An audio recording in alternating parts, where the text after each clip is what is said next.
Hello students, अभी आज हम लोग देख रहे हैं न्यूटन्स लॉज ऑफ मोशन। इस चैप्टर को क्लास 9th में इंट्रोड्यूस किया गया है और इस चैप्टर का डिटेल फिर 11th में देखते हैं। और पूरा मैकेनिक्स फिजिक्स का एक पार्ट न्यूटोनियन मैकेनिक्स के नाम से हम जानते हैं। तो इसका मतलब है कि ये न्यूटन्स के लॉ काफ़ी इंपॉर्टेंट रोल प्ले करेगा फिजिक्स में। अब ये जो न्यूटन्स के लॉ हैं मोशन से रिलेटेड, वैसे तो न्यूटन के लॉ अलग अलग कई चैप्टर्स में हमें मिलेगा। यहाँ आज हम बात कर रहे हैं मोशन से रिलेटेड न्यूटन्स के लॉ के बारे में। तो न्यूटन्स के मोशन से रिलेटेड जो लॉ हैं उनको न्यूटन ने 3 पार्ट में बांटा है। न्यूटन्स लॉज ऑफ मोशन को हम लोग शॉर्ट में लिख देते हैं NLM। अब न्यूटन्स के लॉ का जब हम डिस्क्रिप्शन शुरू करें तो उसमें जो पहला लॉ कहता है उस लॉ को समझिए। पहले लॉ को कहते हैं Newton's first law of motion को गैलीलियोज लॉ ऑफ मोशन भी कहते हैं, क्योंकि ये गैलीलियो के एक्सपेरिमेंट पर बेस्ड गैलीलियो का लॉ है जिसे न्यूटन ने अपने फर्स्ट लॉ ऑफ मोशन में एक्सेप्ट किया। लोग बचपन से जो खिलौने से खेलते हैं तो उनके दिमाग में क्या एक विजन रहता है कि किसी ऑब्जेक्ट का नेचुरल स्टेट उसका स्टेट ऑफ रेस्ट है। ऐसा रीजन क्यों है? तो छोटे बच्चे जब किसी ब्लॉक को ग्राउंड पे थ्रो करते हैं और देखते हैं कि कुछ दूर चल करके वो रुक गया, तो उन्हें लगता है कि नेचुरल स्टेट ऑब्जेक्ट का रेस्ट का है। जैसे कोई छोटा बच्चा किसी खिलौने को धागा पकड़कर उसे खींचते हुए यदि ले जा रहा है तो जब तक वो खींच रहा होता है तब तक ये मूव कर रहा होता है, तो उसे लगता है कि ब्लॉक का नेचुरल स्टेट रेस्ट का स्टेट है कि रुक जाएगा। लेकिन ऐसा नहीं है। गैलीलियो ने एक एक्सपेरिमेंट किया। उसने क्या एक्सपेरिमेंट किया कि एक इंक्लाइंड प्लेन लिया और दूसरी तरफ से भी एक इंक्लाइंड प्लेन लिया और कोशिश किया कि वो स्मूथ रहे। एक ब्लॉक को h हाइट से रिलीज किया और देखा क्या कि वो दूसरी तरफ h हाइट तक आकर के रुक गया। यहां से रिलीज किया और यहां तक चला आया। फिर उसने क्या किया कि अगला वाला जो इंक्लाइंड लेवल था उसकी इंक्लाइनेशन को कम कर दिया, तो देखा क्या कि बॉल और आगे आया तो उसी हाइट तक, लेकिन दूर तक आया। फिर उसने इंक्लाइनेशन को और बढ़ाया, आया तो बॉल उतने ही हाइट तक जितने हाइट से रिलीज किया गया था, लेकिन दूरी ज्यादा तय किया। इस तरह गैलीलियो ने कहा कि यदि हम इसको हॉरिजॉन्टल भी मान ले तो उस हॉरिजॉन्टल सरफेस पे h हाइट ढूंढने के लिए बॉल इनफाइनाइट डिस्टेंस तक जा सकता है। बॉल उस h हाइट को ढूंढते हुए इनफाइनाइट डिस्टेंस तक जा सकता है। मतलब एक बार मोशन में आ चुका बॉल तो वो इनफाइनाइट डिस्टेंस तक ऐसे ही मोशन में रहेगा उस h हाइट को ढूंढने के लिए। इसका मतलब कि ऑब्जेक्ट का उस रुकना ही उसका नेचुरल स्टेट नहीं है। ऑब्जेक्ट का नेचुरल स्टेट कांस्टेंट वेलोसिटी से स्ट्रेट पाथ पे मूव करते रहना भी हो सकता है। अब न्यूटन के इस आइडिया के बाद गैलीलियो के इस आइडिया को न्यूटन ने अपने पहले लॉ में एक्सेप्ट कर लिया और न्यूटन ने कहा कि यदि कोई ऑब्जेक्ट रुका हुआ है तो तब तक रुका रहेगा जब तक कोई एक्सटर्नल फोर्स अनबैलेंस्ड आकर उसके स्टेट ऑफ रेस्ट को चेंज ना कर दे। और यदि कोई ऑब्जेक्ट मूव कर रहा है तो वो कांस्टेंट वेलोसिटी से स्ट्रेट पाथ पे तब तक मूव करता रहेगा जब तक कोई एक्सटर्नल अनबैलेंस्ड फोर्स आकर के उसके वेलोसिटी को चेंज ना कर दे। तो ये फर्स्ट लॉ कहलाता है न्यूटन्स का, जिसे गैलीलियोज फर्स्ट लॉ भी कहते हैं। और इस लॉ का एक और नाम है लॉ ऑफ इनर्शिया। इनर्शिया क्या होता है? इनर्शिया कहलाता है ऑब्जेक्ट के इस टेंडेंसी को जिसके कारण वो अपने object continuous state of rest को मेंटेन रखना चाहता है, या कंटिन्यूअस स्टेट ऑफ मोशन को स्ट्रेट पाथ पर कांस्टेंट वेलोसिटी से चलते रहने के लिए तैयार रहना चाहता है, रुकना नहीं चाहता। मीन्स ऑब्जेक्ट की वो प्रॉपर्टी जिसके कारण वो अपने स्टेट ऑफ रेस्ट या स्टेट ऑफ मोशन को बनाए रखना चाहता है, उसे आप कहते हैं इनर्शिया। और इनर्शिया का मेजर है मास। यदि किसी ऑब्जेक्ट का मास ज्यादा है तो उसमें ज्यादा इनर्शिया होगा। यदि वो रुका हुआ है तो उसको ये एक्सेलरेशन देने के लिए हमें ज्यादा फोर्स लगाना पड़ेगा। यदि वो चल रहा है तो उसे रोकने के लिए हमें ज्यादा फोर्स लगाना पड़ेगा, यदि मास ज्यादा है। मतलब वो ज्यादा अपोज करने की कोशिश करता है, अपने स्टेट के बदलाव को वो ज्यादा अपोज करता है। मीन्स यदि वो रुका है तो रुका रहना पसंद करेगा, मास ज्यादा है तो ज्यादा पसंद करेगा रुका रहना। उसको आप यदि मूव करना चाहते हैं तो मुश्किल से मूव करेगा। और इसके कुछ एग्जाम्पल्स आप समझिए। जैसे कारपेट घर में बहुत दिनों से बिछा हुआ हो, उस पर बहुत धूल आ जाते हैं, तो उसको हटाने के लिए हम लोग कहीं किसी जगह हैंग करके और डंडे से हिट करते हैं। तो कारपेट को हिट करेंगे तो कारपेट दूर हटेगा, क्योंकि उस पर फोर्स आपने अप्लाई किया, लेकिन धूल के कण, मॉलिक्यूल्स, डस्ट पार्टिकल्स अपने जगह पे गिर पड़ेंगे। ऐसा क्यों होगा? क्योंकि उसको आपने फोर्स नहीं अप्लाई किया, आपने कारपेट पे फोर्स अप्लाई किया। एक छोटा सा एग्जांपल जो हर एक किताब में हमें मिल जाता है देखने को, कि पहले तो पोस्ट कार्ड यूज करते थे हम लोग लेटर लिखने के लिए, आजकल तो ईमेल का जमाना है। ऐसा ही एक कार्ड जो थोड़ा हार्ड हो आपने रख दिया, उसके ऊपर एक कॉइन रख दिया और आपने कार्ड को हिट किया, तो ये जो कॉइन होगा वो सिर्फ कार्ड पे रखा हुआ है, कार्ड पे चिपका नहीं है, और ये ग्लास खाली ग्लास है। तो जब आपने हिट किया तो हिट करके किसे आपने वेलोसिटी प्रोवाइड किया? कार्ड को। तो कार्ड अपने जगह से हट जाता है और ये कॉइन इसी में गिर पड़ेगा। कार्ड आगे शिफ्ट हो जाएगा और ये कॉइन यहां गिर पड़ेगा।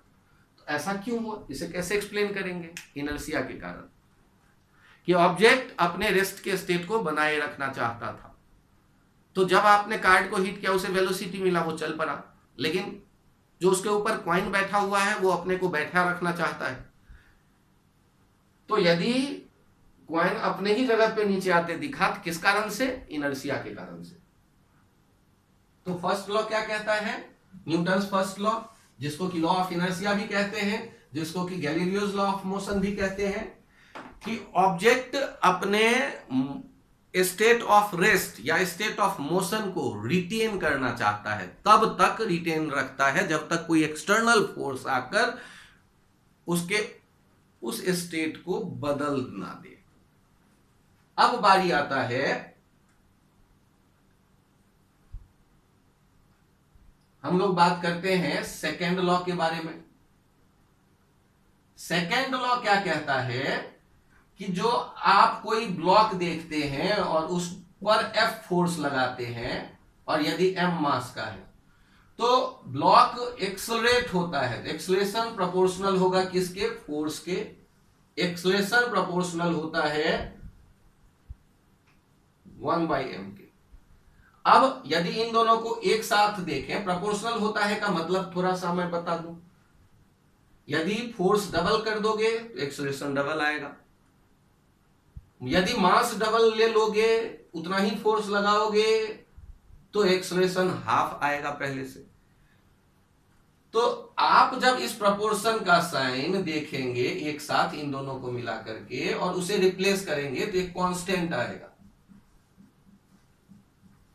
और हम लोग ऐसा यूनिट इस तरह का चुनते हैं कि जब F1 न्यूटन हम लेते हैं, उसे कहते हैं जब मास 1 kg हो और एक्सेलरेशन हमें 1 मीटर पर सेकेंड स्क्वायर का मिले। तो ये एसआई यूनिट जो हम डिफाइन करते हैं, एसआई यूनिट ऑफ फोर्स।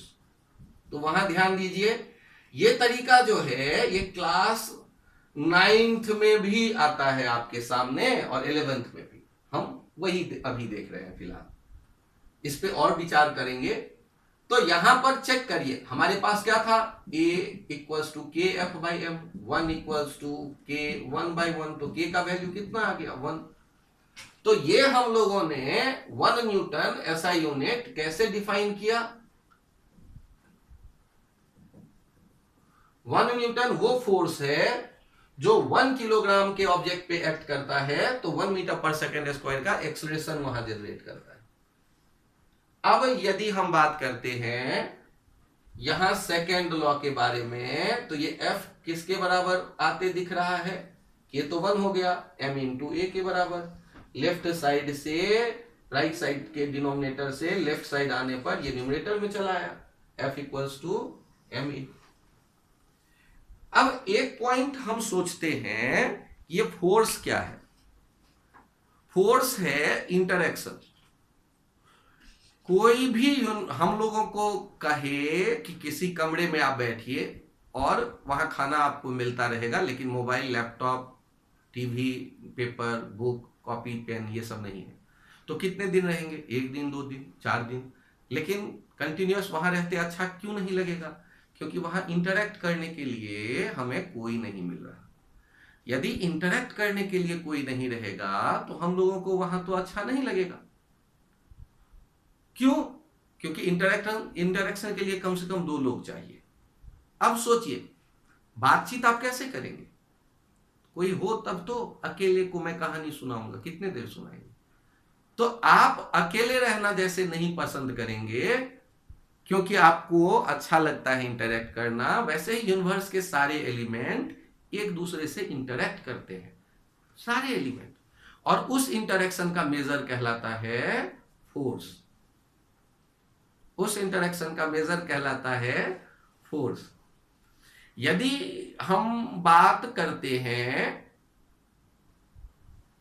कि ग्रेविटेशन के लॉ को, मीन्स यदि कोई एक पार्टिकल दूसरे पार्टिकल, दोनों के मास m1 m2 है, वो एक दूसरे को अट्रैक्ट करते हैं, ये जो इंटरैक्शन ही तो है, अकेले m1 पे फोर्स थोड़े ना आया। हम जानते हैं कि पॉजिटिव चार्ज नेगेटिव चार्ज को अट्रैक्ट करता है, तो 2 एलिमेंट तो चाहिए ना इंटरैक्शन के लिए। तो इंटरैक्शन का मेजर कहलाता है फोर्स। इंटरैक्शन ज्यादा ताकतवर है, मीन्स फोर्स ज्यादा अमाउंट का जनरेट होगा। तो अब यदि मैं ऐसे डिफाइन करता हूं फोर्स को, यदि मैं कहता हूं कि ये इंटरैक्शन है,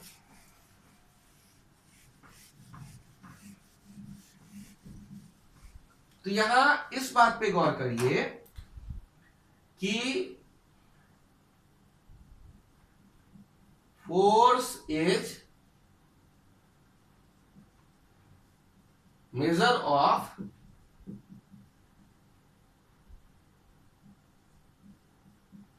interaction between any 2 elements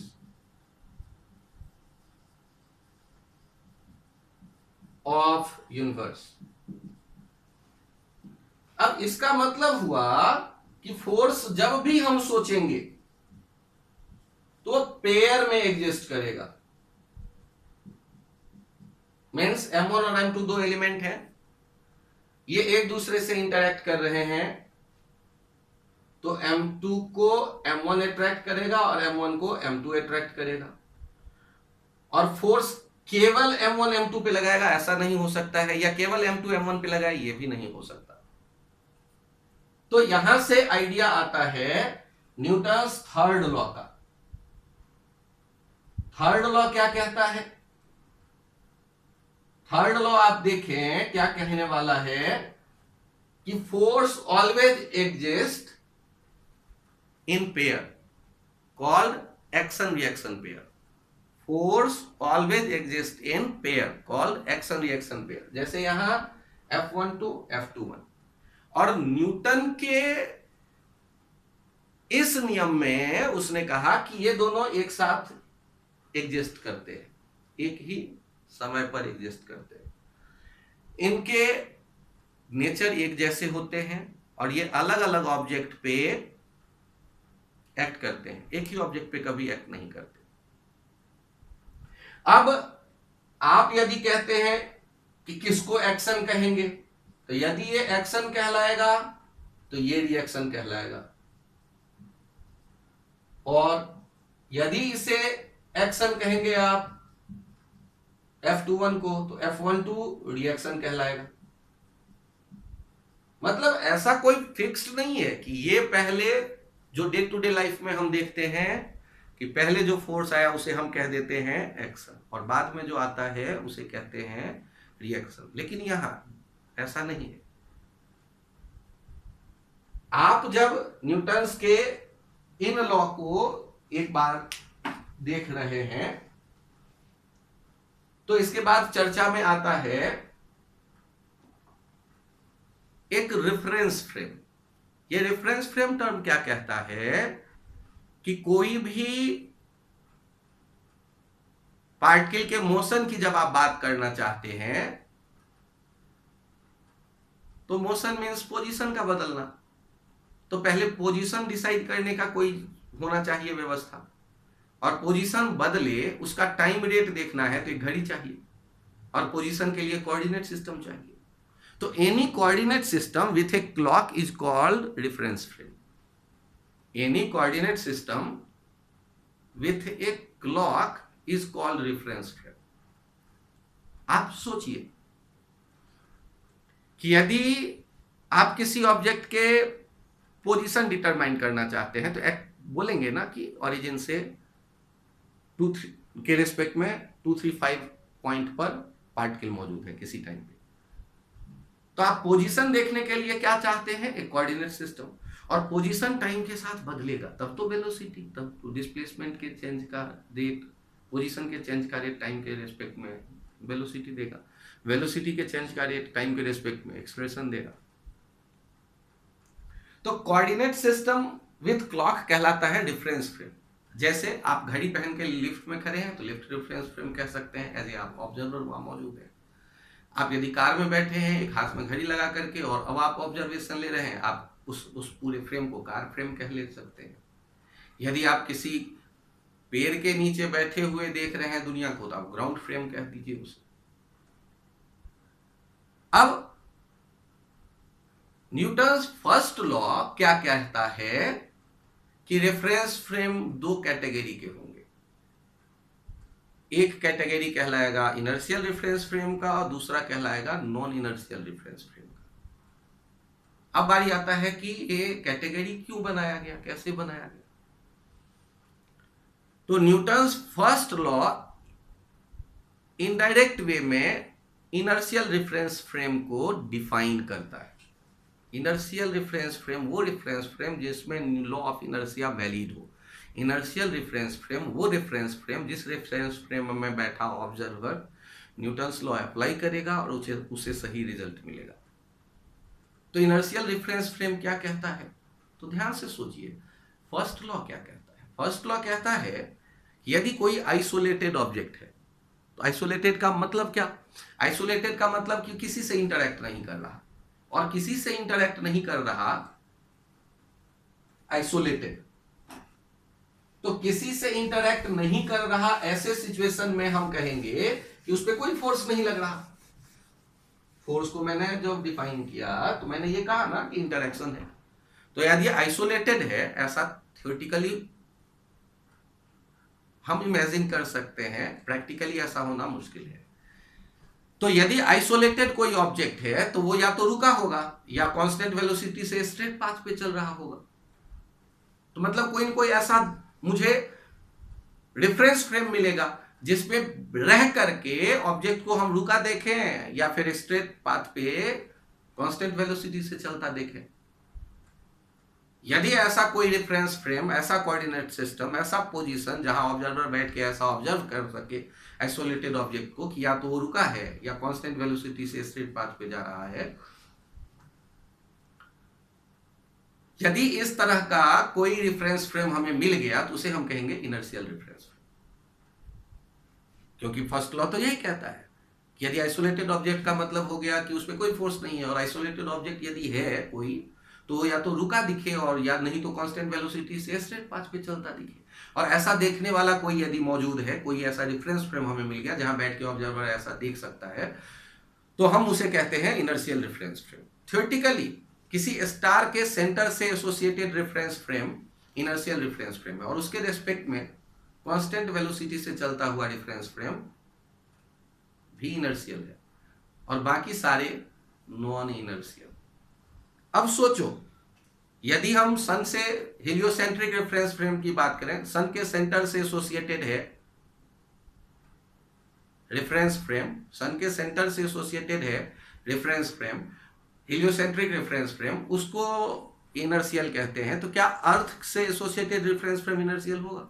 तो अर्थ तो घूम रहा है अपने एक्सिस पे, सन के भी चारों तरफ इलेप्टिकल पाथ पे, तो वो स्ट्रेट पाथ पे तो चल नहीं रहा। तो यदि सन के रिस्पेक्ट में कांस्टेंट वेलोसिटी से कोई जाता रेफरेंस फ्रेम हमें मिलेगा स्ट्रेट पाथ पे, या रुका हुआ दिखे सन के रिस्पेक्ट में कोई ऐसा रेफरेंस फ्रेम मिले, वो इनर्शियल कहलाएगा। डिफिनीशन तो यही है। तो थ्योरी के हिसाब से अर्थ से एसोसिएटेड रेफरेंस फ्रेम इनर्शियल नहीं है, लेकिन अपने day to day practical purpose के लिए, जैसे न्यूटन ने सेब के पेड़ के नीचे बैठकर अपने सारे नियम बनाए, ऐसा हम याद रख सकते हैं। वैसे ही यदि ग्राउंड पे बैठ के हम अपना ऑब्जर्वेशन लेंगे तो न्यूटन के लॉ अप्लाई करके जो हमें रिजल्ट मिलेगा वो सही मिलेगा। मीन्स ग्राउंड को डे टू डे पर्पस के लिए हम इनर्शियल रेफरेंस फ्रेम मानेंगे, और ग्राउंड के रिस्पेक्ट में कांस्टेंट वेलोसिटी से यदि कोई चल रहा हो, जैसे कार कांस्टेंट वेलोसिटी से जा रही है स्ट्रेट पाथ पे, कांस्टेंट वेलोसिटी, मैं उसमें बैठ के यदि देख रहा हूं दुनिया के और किसी इवेंट को, और उसमें मैं न्यूटन्स लॉ अप्लाई कर रहा हूं, तो मुझे सही रिजल्ट मिलेगा। लेकिन यदि यहां से मैं मार्स मिशन की प्लानिंग कर रहा हूं और उसके लिए मैं अर्थ के रिस्पेक्ट में सारा कैलकुलेशन करूं, तो गड़बड़ होगा। तो बेहतर है फिर हेलियोसेंट्रिक, सन के रिस्पेक्ट में आप सारे कैलकुलेशन देखें। तो day to day practical purpose के लिए हमने मान लिया अर्थ इनर्शियल रेफरेंस फ्रेम। तो जब हम न्यूटन्स लॉ अप्लाई करेंगे और हमें सही रिजल्ट मिले, इसके लिए क्या जरूरी है कि हम इनर्शियल रेफरेंस फ्रेम में बैठ के ऑब्जर्वेशन लें और अपने ऑब्जर्व्ड इवेंट्स में फिर न्यूटन्स लॉ अप्लाई करें। आपको ये अंतर समझ में आए उसके लिए मैं एक एग्जांपल ले रहा हूं। यहां देखिए, एक लिफ्ट, ट्रांसपेरेंट लिफ्ट है, इसमें एक ब्लॉक है जो 4 kg का है, और आप इस लिफ्ट को देख रहे हैं, ये ऊपर जा रही है 5 मीटर पर सेकेंड स्क्वायर से। अब आप इस लिफ्ट के भीतर यदि खड़े हो, इसे मैं कह देता हूं ऑब्जर्वर 1, तो ये क्या ऑब्जर्व करता दिख रहा है? इसके आंखों के सामने में ब्लॉक हमेशा रेस्ट पे है, तो ये क्या कह लेगा? ये धागे का टेंशन जो है इस ब्लॉक को नीचे गिरने से रोक रहा है। ये कह रहा है block is at rest, block is at rest. ये ऑब्जर्वेशन इसका यही है। तो ये कह देगा एफ नेट 0। क्यों? क्योंकि न्यूटन्स लॉ यही कहता है कि ऑब्जेक्ट यदि कंटिन्यूअस रेस्ट पे है तो नेट फोर्स 0। तो इसका मतलब टी किसके बराबर आ जाएगा? mg के। जी मैं 10 लेता हूं जनरली, तो अभी आप 40 न्यूटन कह दे रहे हैं। लेकिन सोचो, एक सेब के पेड़ के नीचे में एक बैठा हुआ है ऑब्जर्वर, ऑब्जर्वर 2। ये क्या कहेगा? ये कहेगा ब्लॉक इज एक्सलरेटिंग अप।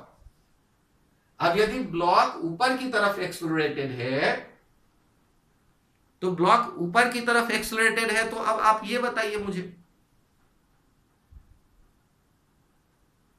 कि आखिर एफ नेट मैं 0 कहूं या एफ नेट एम ए?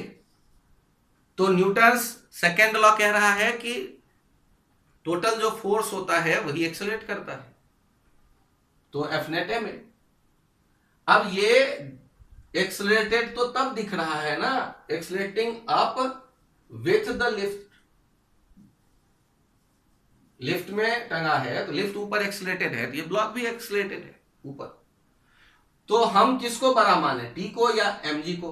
तो जैसे हम आप किसी कमरे में खड़े हो, एक दोस्त लेफ्ट खींचे एक राइट, और आप राइट की तरफ खींच गए, इसका मतलब राइट वाला फोर्स ताकतवर, तो एक ऊपर खींच रहा है एक नीचे, अपोजिट डायरेक्शन में है, तो नेट फोर्स प्लस तो करेंगे नहीं, तो T माइनस mg हमने लिखे,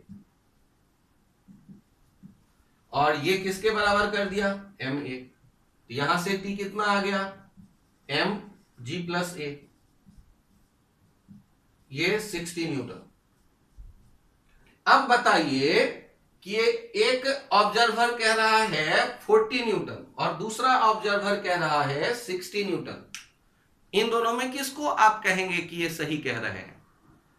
ये 40 न्यूटन सही कह रहा है या 60 न्यूटन सही कह रहा है? एक ही समय में एक ही धागे में दो तरह के टेंशन तो नहीं होगा, इन दोनों में कोई एक सही है।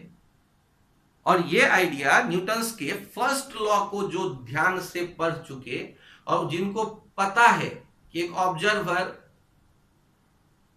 जो इनर्शियल रेफरेंस फ्रेम में होता है उसका रिजल्ट सही मिलेगा, केवल वही जवाब दे पाएंगे।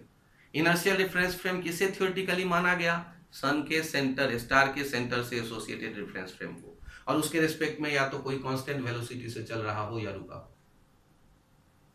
और डे टू डे पर्पस के लिए किसे माना गया? ग्राउंड को, या तो ग्राउंड को या ग्राउंड के रिस्पेक्ट में कांस्टेंट वेलोसिटी से चल रहा हो, या फिर ग्राउंड स्ट्रेट पाथ पे, या फिर ग्राउंड पे कहीं रुका हुआ हो, ऐसा जो भी रेफरेंस फ्रेम होगा वो इनर्शियल। तो अब यहां पर मुझे बताइए कि ये जो ऑब्जर्वर लिफ्ट में है, क्या उसे इनर्शियल कह पाएंगे? क्या ग्राउंड के रिस्पेक्ट में वो रुका हुआ है? क्या लिफ्ट का फ्रेम इनर्शियल कहलाएगा? नहीं, वो नॉन इनर्शियल कहलाएगा। तो उसका ऑब्जर्वेशन, यदि उस ऑब्जर्वेशन में हमने न्यूटन्स लॉ लगाया डायरेक्ट, तो ये जो रिजल्ट आएगा वो सही नहीं कहलाएगा। सही रिजल्ट ये है, इसे आपको ध्यान रखना है। हमेशा एज ए ऑब्जर्वर कहां आप प्रेजेंट रहे इन इस, तो ग्राउंड पे। कैसे याद रखिए इसे?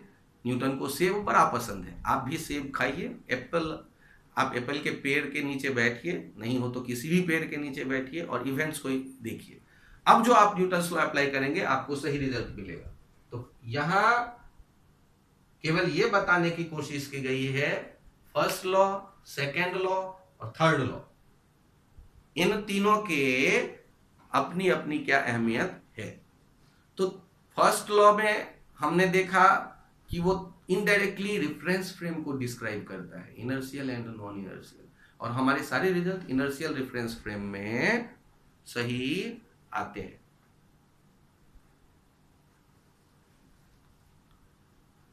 आप यदि अब रेफरेंस फ्रेम को समझ पा रहे हैं तो अंदाजा ये तो हो ही गया कि सारे क्वेश्चन सोचते वक्त एज ए ऑब्जर्वर कहां प्रेजेंट रहना ठीक है।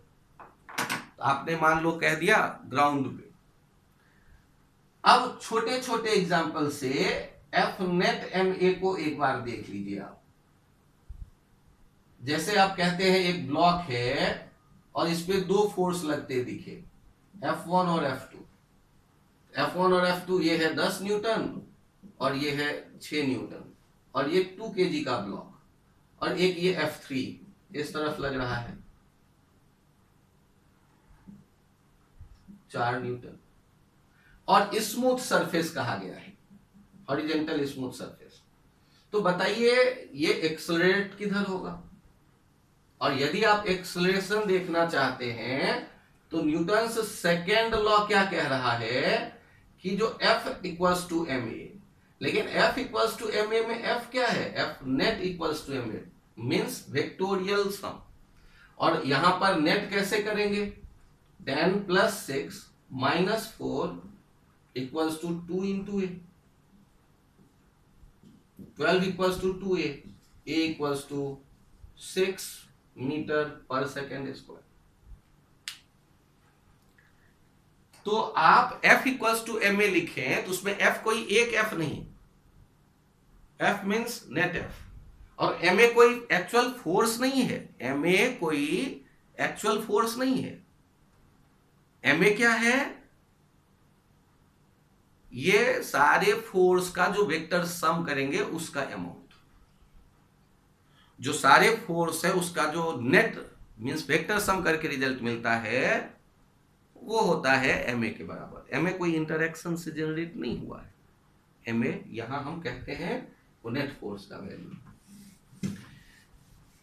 एक पॉइंट यहां देखते हैं, टेंशन। टेंशन ये आप कहते हैं force due to string, force due to string. अब यदि हम टेंशन को देखना चाहें तो इसके डायरेक्शन के लिए सोचना पड़ेगा हमें। तो डायरेक्शन के लिए हम ध्यान रखते हैं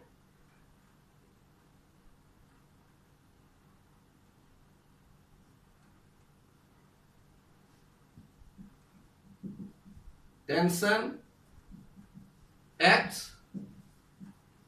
along the string away from the object। और इसके लिए ध्यान रखिएगा स्ट्रिंग कैन पुल ऑनली। आपने यहां क्या कहा कि धागा केवल पुल कर सकता है। और यहां कुछ पॉइंट्स जो है हम ध्यान रखते हैं। एक तो ये हमने देखा कि tension acts along the string away from the object. तो ध्यान से देखिए, यदि मैं छत से टंगे हुए एक ब्लॉक को देखता हूं तो इस ब्लॉक को ये टेंशन किधर खींच रहा है, ऊपर। यदि मैं दो ब्लॉक को ग्राउंड पे जुड़ा देखूं और पुल करके आगे ले जाता देखूं,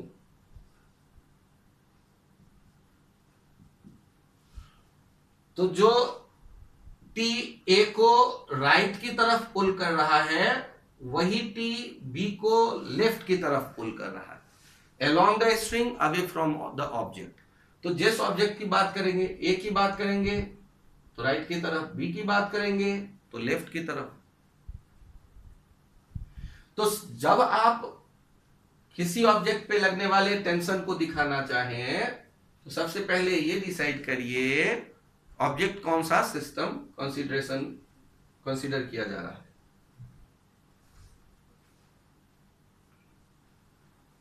क्लोज कर। अभी का लेक्चर यहीं तक रखते हैं, आगे फिर कंटिन्यू करते हैं नेक्स्ट।